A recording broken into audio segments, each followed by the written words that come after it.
In this video, I'm going to show you how I took this nostalgic game and turned it into this interactive mini golf hole. I'm an average dad. Let's get to it. So this story starts like most good stories don't, with some good old-fashioned screen time.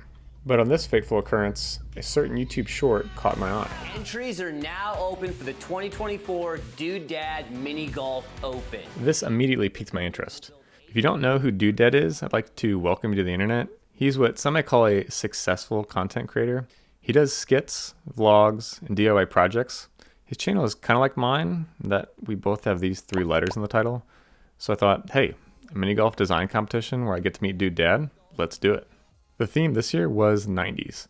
I'm super creative, so I just started Googling that and just got a lot of party decorations with game controllers, roller skates, cassette tapes, the latter 2 of which were not even invented in the 90s. I considered doing a giant cassette tape for a while when a friend encouraged me to go back to one of my first ideas, the iconic pinball game that came free on computers in the 90s. I loved that game, partially because the alternative was just randomly clicking on cards and hearts because I didn't know how to play. But anyway, I'll start off by framing each section. And while this video is about how I built this mini golf hole, it's also a story about taking calculated risks. Building this hole was a calculated risk. Every trip I took to the hardware store, I'd sit there looking at how much the supplies were going to cost and thinking, what on earth am I doing? I'm at Lowe's on a Tuesday at 9 p.m., about to spend as much on plywood for a mini golf competition as the prize is worth.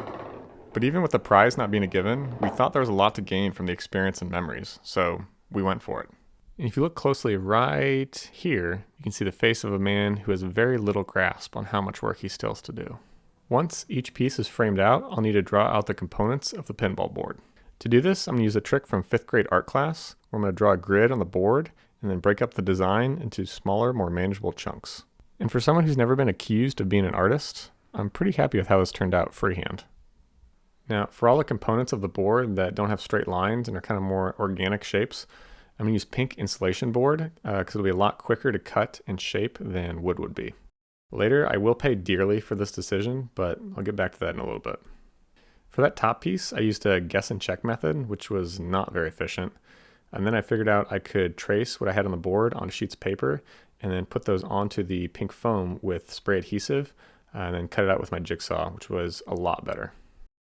So at this point, I had most of the components made out of foam, and one of the key stakeholders wanted to come out and take a look. Hey, can I watch the pinball?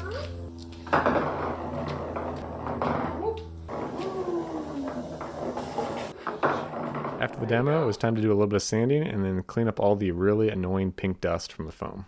Then it's time for paint. And once you know it, on the mist tint shelf at Lowe's, there was the exact shade of gray that we were looking for. I mean, mostly because it was like 70% off, but tomato, tomato. Then we'll need some purples that they did not have any mist tints for, so I'm just going to get some sample sizes of those. Thankfully, we had a blue left over from another house project that would be the main board color. Isn't it interesting that watching paint dry is like a saying, but watching time-lapse of someone paint is oddly satisfying? Once everything's painted, I'll have to attach it to the board, and to do that, I made a decision to use what sounded like a good idea at the time, liquid nails. Now, this worked well on pink insulation foam for some faux beams we made for our living room, but spoiler alert, those haven't encountered any high-velocity golf balls yet, so you'll get to see how that turned out. Once I had paint on the board, though, I wanted to figure out how I was going to make these pinball flippers work. My initial idea was to use a pulley system that went through some PVC tubing, but on the suggestion from my friend Brent, I decided to use a pulley lever on a hinge attached with rope to the flipper that had a smaller hinge. I mocked this up with some scrap wood, and then my buddy Jason came over and helped me set it up, and ended up with something that was not too bad. I would say it was pretty good. Pretty good. Instead of pulling on a dowel rod though to actuate the flipper, I thought, this is a mini golf hole, why not use a golf handle? So I got both these clubs off Marketplace for the spicy hot deal of $5, and then cut off the golf club heads with my grinder. And it was finally time to lay down a little green outdoor carpeting. And it is kind of amazing how fast this can transform something into looking like a mini golf hole. I mean, not quite as amazing as the transformation it made to this Super 8's curb appeal, but still pretty amazing. Now I need to cut out the holes in the board that the ball can go through for a birdie or a hole-in-one. I did this with a 3-inch hole saw, which, surprise, surprise, takes a lot more torque than like a standard 1/8-inch drill bit. I think I almost burned up the motor on my drill getting through the first one, and so then my neighbor Dan let me borrow one of his Old Faithful corded ones for the second hole. And as you can see, it went straight through without any hesitation. So, hot tip, if you need to cut something with a large hole saw, try to use a corded drill. If you don't have one, you probably have a neighbor or friend that does. I'll cut one more hole on the green for the hole, or cup. I was a little lazy with how I attached this and just used a bead of liquid nails around the outside, which surprisingly this time didn't come back to bite me.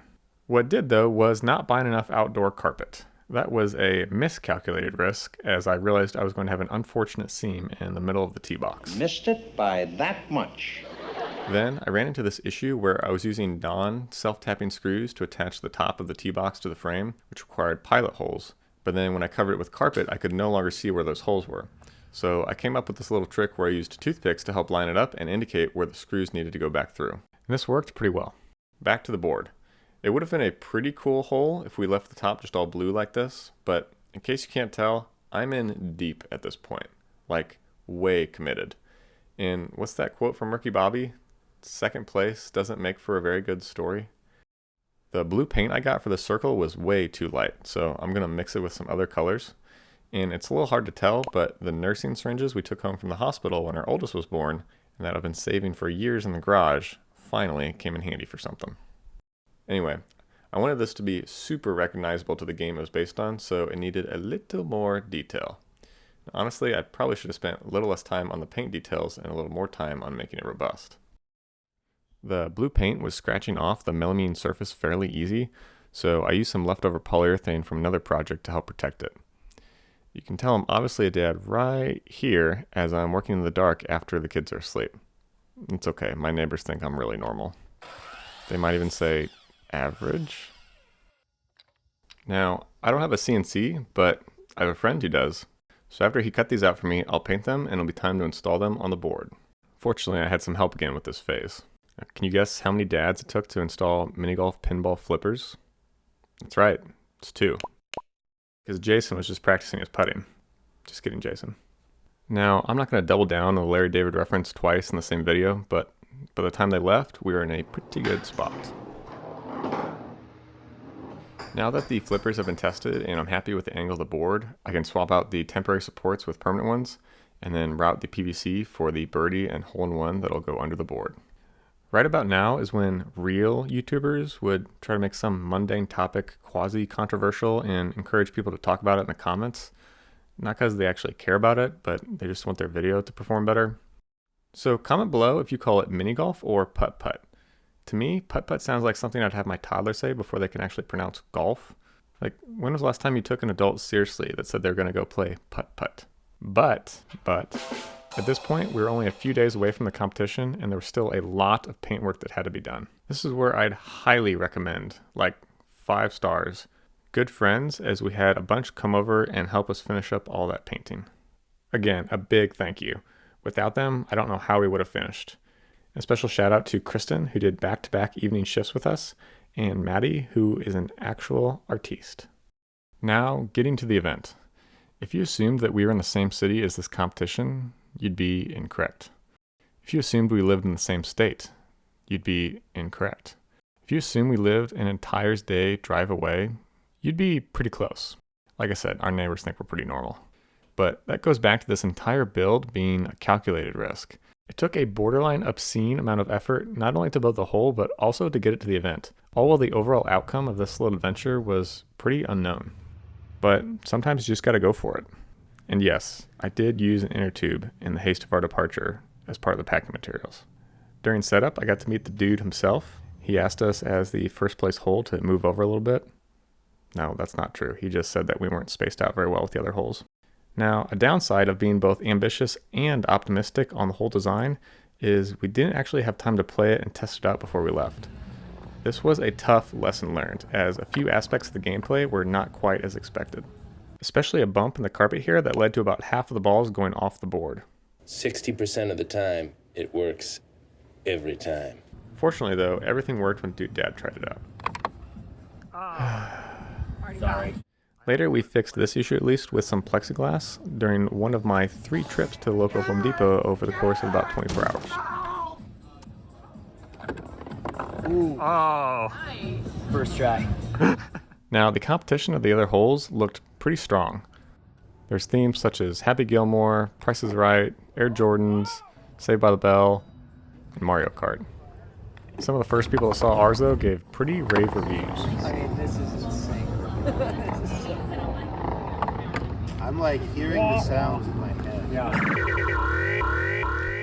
You can see here, a news team was there from a little mountain town called Denver. Ever heard of it?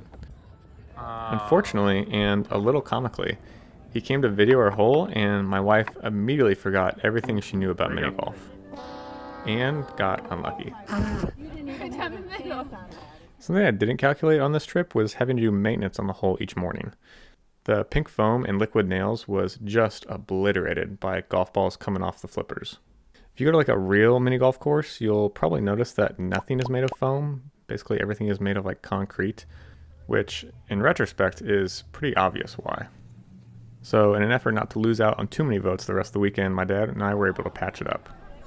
Going into the weekend, I thought intoxicated people would be my biggest danger to the hole being damaged, but really it was kids. They can be brutal. I did appreciate though that these kids were policing themselves a little bit. After a fun weekend, it was time to see who was going to take home the trophy and a year's supply of beer. It was a lot of votes. They didn't win by a landslide, but it was a pretty clear winner. And that winner is going to go to Space Cadet by And just like that, it was all worth it. Or at least it made for an awesome end to the story. And shout out to Snack Attack and Simply Lined Home for their awards as well. So for everyone that hasn't clicked off, one final thought.